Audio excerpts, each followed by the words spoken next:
திமுக வேட்பாளர்கள் பட்டியல் மற்றும் தேர்தல் அறிக்கை விரைவில் வெளியிடப்படும் என்று திமுக அமைப்பு செயலாளர் RS பாரதி தெரிவித்துள்ளார். சென்னை அண்ணா அறிவாலயத்தில் செய்தியாளர்களிடம் பேசிய அவர், விருப்பமனு அளித்த 12,000க்கும் மேற்பட்டோரிடம் திமுக தலைவர் முதலமைச்சர் மு.க.ஸ்டாலின் நேர்காணல் நடத்தியுள்ளதாக கூறினார். திமுக வேட்பாளர்கள் பட்டியல் மற்றும் தேர்தல் அறிக்கை விரைவில் வெளியிடப்படும் என்றும் அவர் கூறினார். அரசியல் கட்சிகளுக்கு தேர்தல் ஆணையம் அனுப்பியுள்ள கடிதத்தில் பாஜகவின் சின்னம் இடம்பெற்றிருந்ததை ஏற்றுக்கொள்ள முடியாது என்று RS பாரதி கூறினார். இந்த சட்டமன்ற தேர்தலுக்கு மட்டும் 6 நாட்கள் ஏறத்தாழ 12,000க்கு மேற்பட்டவர்களை 10 மணி நேரம் ஒரு நாளைக்கு, காலையில் 5 மணி நேரம், மாலையில் 5 மணி நேரம் என்று 6 நாட்கள் தொடர்ந்து அனைவரையும் யாரும் முனங்கோமாமல் வந்திருந்த தொண்டர்கள் அனைவரும் இன்முகத்தோடு, சிரிப்போடு, மகிழ்ச்சியோடு செல்லக்கூடிய வகையில் இந்த நேர்காணலை எங்கள் தலைவர் தளபதி அவர்கள் நடத்தி முடித்திருக்கிறார். வேட்புமனு தாக்கல் செய்வதற்கு ஒரு நாட்களுக்கு முன்னாடி வந்தோம். டிஎம்கே சப்மிட் போட்டிருக்காங்க. அதில் பிஜேபி சிஇஓட ஒரு கம்யூனிகேஷன் லெட்டரை ஈஸியாக அனுப்பியிருக்காங்க.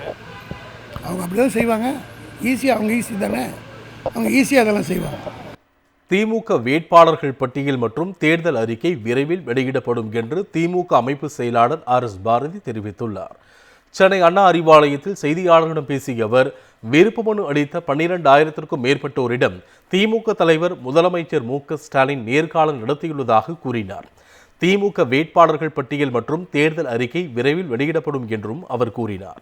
அரசியல் கட்சிகளுக்கு தேர்தல் ஆணையம் அனுப்பியுள்ள கடிதத்தில் பாஜகவின் சின்னம் இடம்பெற்றிருந்ததை ஏற்றுக்கொள்ள முடியாது என்று RS பாரதி கூறினார்.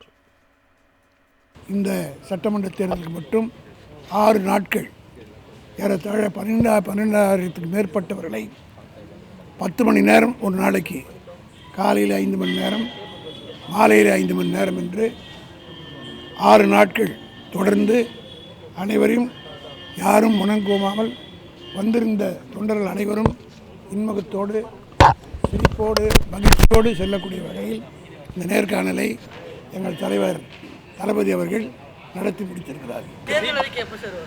வேட்புமனு தாக்கல் செய்வதற்கு ஒரு நாட்களுக்கு முன்னாடி வந்தோம். டிஎம்கே சப்மிட் போட்டிருக்காங்க. அதில் பிஜேபி சிஇஓட ஒரு கம்யூனிகேஷன் லெட்டரை ஈஸியாக அனுப்பியிருக்காங்க. அவங்க அப்படி தான் செய்வாங்க. ஈஸியாக, அவங்க ஈஸி தானே, அவங்க ஈஸியாக அதெல்லாம் செய்வாங்க.